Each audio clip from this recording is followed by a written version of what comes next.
시청자 여러분 안녕하십니까? 안승범의 디펜스 타임즈의 안승범입니다.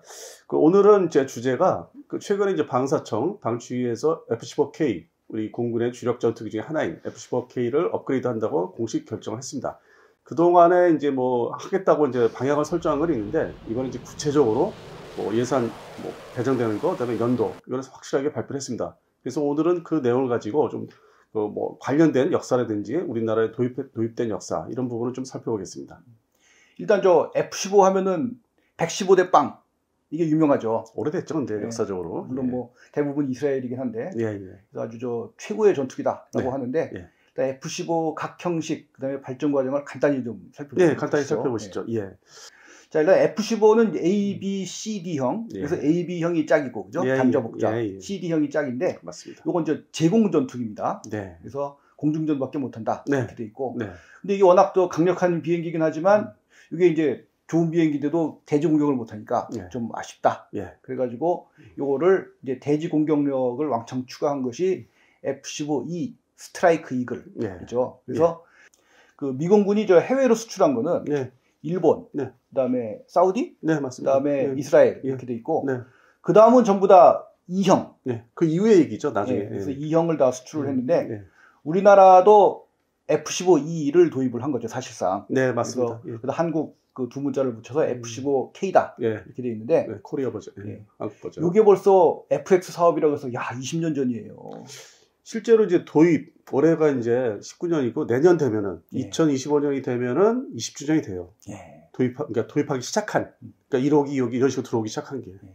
우리 저 서울 에어쇼 98년도 뭐 그런 때 뭐 가서 열심히 봤던 그런 기억이 생생한데 아무튼 굉장히 오래됐습니다. 근데 실제로 이제 이게 소위 FX 사업이라고 했는데 지금 말씀하신 이제 98년도 이전에 96년도에도 이미 그 기종들은 이제 나열이 됐었는데 그때는 이제 실존하는 K 버전이라든지 그게 없었기 때문에, 그리고 또 미공군이 F-15E를 뭐 전면 이렇게 와가지고 비행을 한다든지 그렇게 못했고, 이제 그 당시에는 라팔, 수호이 이렇게 해서 이제 에어쇼를 했고 98년도부터 이제 본격 경쟁을 이제 하게 된 거죠. 지금 우리 공군에 F-15K가 얼마나 있나요? 전체 이제 60대인데 그 중에서 이제 두 차례 추락이 있었기 때문에 하나 또 공짜로 받은 게 있고, 그래서 이제 59대입니다. 현재 1차, 2차 사업으로 나눠져서. 그래서 요 F-15K의 우리 한국 공군에서의 기본적인 역할은?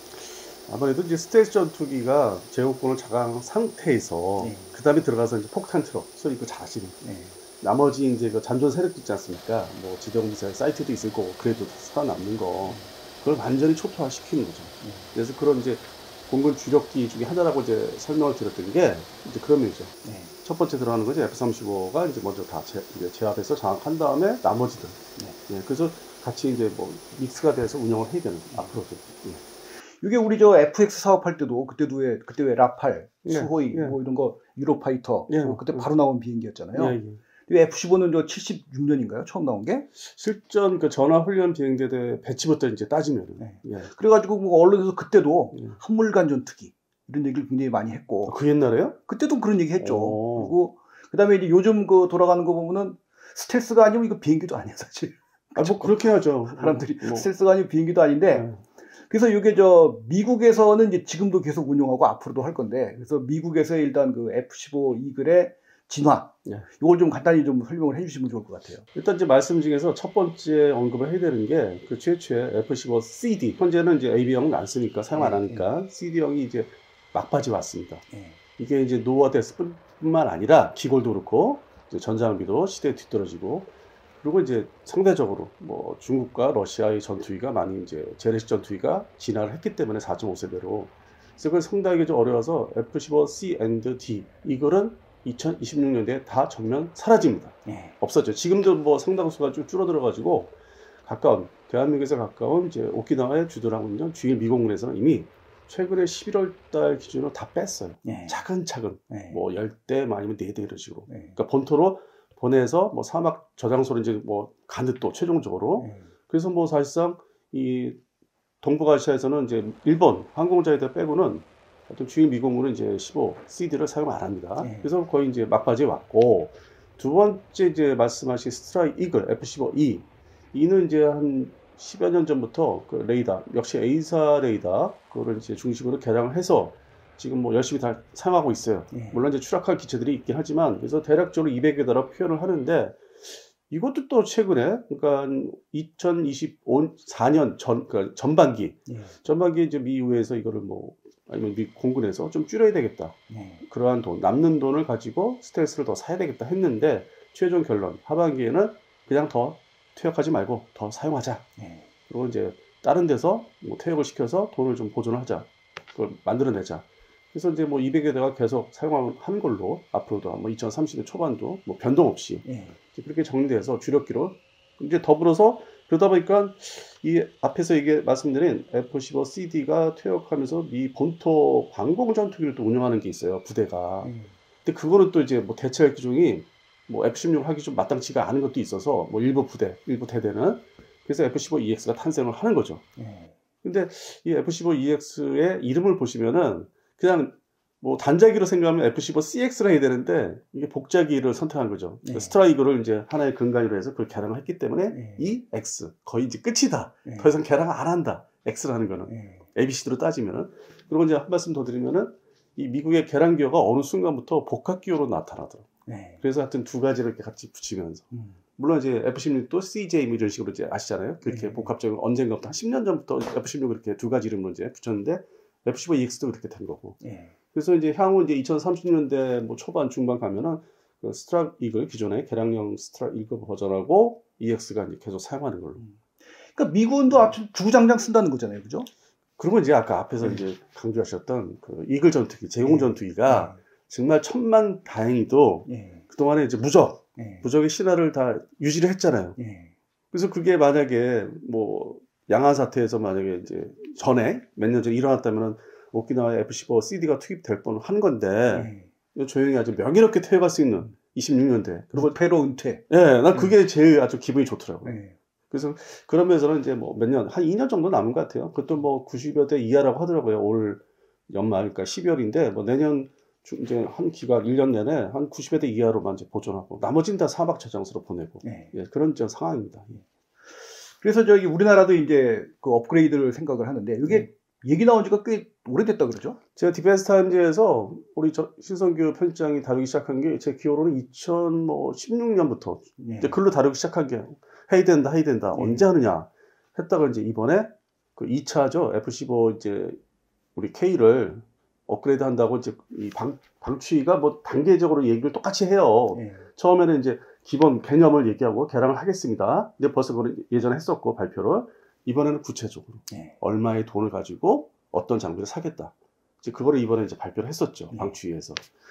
그럼 그 업그레이드 내용과 추진 일정, 그거 좀 자세히 설명을 해주세요. 그래서 이번에 쫙 정리된 게 그 2024년에 이제 올해 연말이죠. 12월인데 시작을 의결을 했으니까 시작을 하는 해로 이제 삼고 그리고 37년까지. 근데 원래 먼저 번 방추위 1차 이제 15K 업그레이드 얘기했을 때는 2032에서 34를 했는데 늘어났어요. 근데 되게 이제 개량하는 기간을 이렇게 길게 잡은 거는 그 연부액이라고 매년 돈을 이렇게 좀 투자를 하는 거를 뭐 다른 전투기나 뭐 다른 장비 살 게 너무 많으니까 그래서 이제 뭐 예산의 분배 좀 이렇게 조금씩 조금 이렇게 줄여서 하다 보면은 이렇게 사업 계획이 들어져요.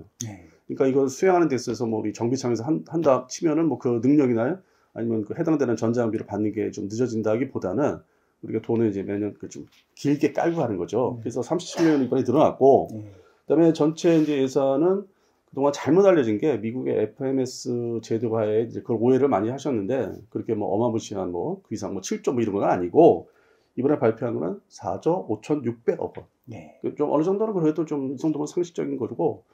근데 이제 다른 사업들이 있었죠. 뭐 발표한 것 중에 아파치 가디언 뭐 추가로 산다든지. 그거에 비하면 이거는 안 비싼 거예요. 그래도. 그렇네요. 전투기니까. 그래서 그런 측면에서는 좀 이제 방추위에서 의결을 이제 발표하고 또 언론 신문 뭐 인터넷 신문에서 이제 평가할 때 뭐 이번에 부정적인 의견은 좀 거의 뭐 없어진 걸로. 그래서 난 좀 다행이다 그것도. 그럼 37년이 개수가 다 끝난다는 건가요? 그러니까 이제 서류 정리도 해야 되고 뭐 장비도 뭐 정리해서 어떤 일부분은 이제 치워야 되고 이제 그런 그 행정 기간까지 포함해서. 그러니까 실제 전투기가 이제 다시 그 11 전투 비행단에 이제 배치되고 다시 재배치되는 거 따지면은 실제로는 34년도, 35년도. 그러니까 나중에 뒷정리가 시간이 좀 있어요. 그래서 여유롭게 뭐 미국하고 이제 뭐 여러 가지 얘기도 이제 하는 거를 다 종료하는 것까지 말하는 거예요. 그럼 대략 34년도부터 납품을 받는다, 뭐 이런 뜻인가요? 아니, 그전에도 이제 뭐 이게 레이더만 제때 들어오면 또 시제기도 만들어야 돼요. 기존에 있는 거에서 이 전장비를 들여서 하는 거기 때문에 항공 역학적인 측면, 성능이 나오나 안 나오나 테스트를 똑같이 해야 돼요. 마치 처음 만든 전투기처럼. 그러다 보면 이제 24년 12월이니까 올해 시작하는 게 우리가 최초의 시제기를 볼 수 있는 게 한 2년 정도 잡으시면 돼요, 앞으로. 그러니까 그거에 대한 이제 테스트 한 2대, 보통 2대를 이제 뭐 미국으로 보낸다든지. 그래서 이제 지금 선정된 뭐 APG-82V1 A사 레이더를 장착하고, 그다음에 또 뭐 BAE 시스템스의 뭐 이파스 전자전 그 장비, 방어 장비죠.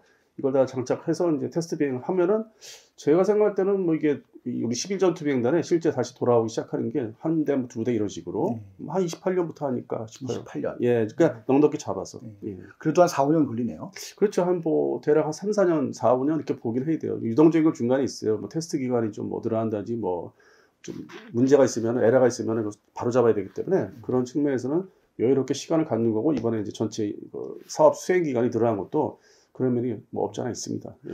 그 예전에 기술을 뭐 통째로 띄어내서 바꾼다, 뭐 이런 얘기도 있었는데. 아, 뭐 다 1년 전 얘기예요. 예, 그냥 그대로 진행하는 걸로. 예. 그러니까 내부만 바꾼다. 예, 그냥 내부 다 이렇게 다 열어서 마치 프라모델 하시는 것처럼 뭐 그런 이제 개념으로.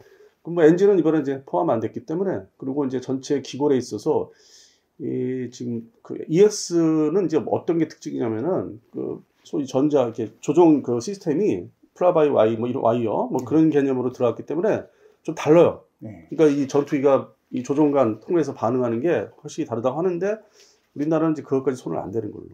그래서 이제 전자장비, 소위 이 레이더, 그다음에 교란 장비 이런 걸 중심으로. 그다음에 이제 앞에 조종석의 화면을 이제 뭐 앞으로 지금 추세가 단일형이니까 대형. 그건 이제 뭐 서울 아덱스에서 공개를 여러 번 했었고, 뭐 싱가포르였잖아. 그래서 좀 보기 빨리 이렇게 적응하기 쉽게, 순간적으로 이렇게 전투하기 이제 수행하기 쉽게 그렇게 드러내는 거죠. 그래서 뭐 드러낸 거는 갖다 버려야 되겠지만은. 그럼 저 미국의 F-15EX하고 어느 게 더 좋은가요? 아니, 거의 뭐 우린 줄한다고 봐야 되는데, 우리는 또 이제 사용하던 거잖아요. 엔진이. 엔진 정비를 하더라도 뭔가 그래도 새 거는 아니잖아요. 근데 미국 거는 그냥 따끈따끈한 거니까. EX는 완전히 새로 만드는 건가요? 예, 그냥 신규 생산이기 때문에. 그다음에 비행의 어떤 조종사의 그 능력, 우리는 이제 K형의 조종사의 능력에 따라서, 아니면 저쪽은 이제 그 시스템이 바뀌었기 때문에, 조종 시스템이 순간 공중전의 어떤 반응하는 능력이 뭐 아무래도 조금이라도 더 저쪽에 낫지 않겠나. 예, 우리 거는 그만큼 숙련됐기 때문에 어떤 숙련된 조종사들에 의해서 이제 거기에 대등하게, 그래서 준하는 F-15EX에 준하는 성능과 실력을 이제 갖추게 된다. 2030년대에 확실하게 자리 잡게 된다. 그럼 이제 우리 F-15K가 이제 성능이 왕창 업그레이드가 된다라는 반가운 소식. 이게 저 업그레이드가 되고 나면 일단 그 주변국, 특히 아시아 정세에 미치는 영향 어떻게 보십니까? 일단은 이제 최근에 그 러시아, 중국이 폭격기들이 연합으로 동해안에 진입을 합니다. 뭐 카디지에 뭐 그 침범하려고.